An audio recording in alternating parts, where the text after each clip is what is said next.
Today I'm going to talk about two things you should consider while interest rates are historically low.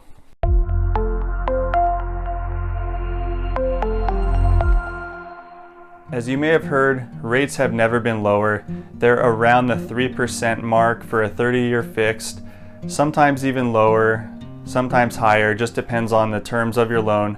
But right now they're lower than they've ever been, and they are projected to go up sometime in the near future.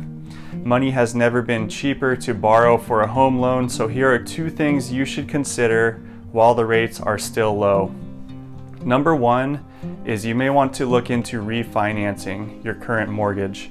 So if you bought a home in the past, maybe 10 years ago, 20 years ago, whatever it was, you more than likely got a higher interest rate than you could get today. So one thing that you should really consider while the money is so cheap to borrow is to look into refinancing, locking in that lower rate, and lowering your monthly payments if you're going to stay at your home for longer term.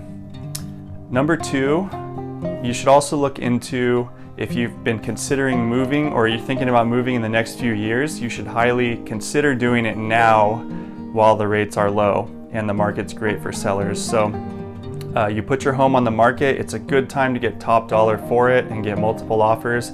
At the same time, you can purchase your replacement property if you're looking to upsize, downsize, or move into your dream home. You can purchase that replacement property, lock in that low rate for the lifetime of the loan, and make sure your payments are low before rates go back up and you can't do that anymore.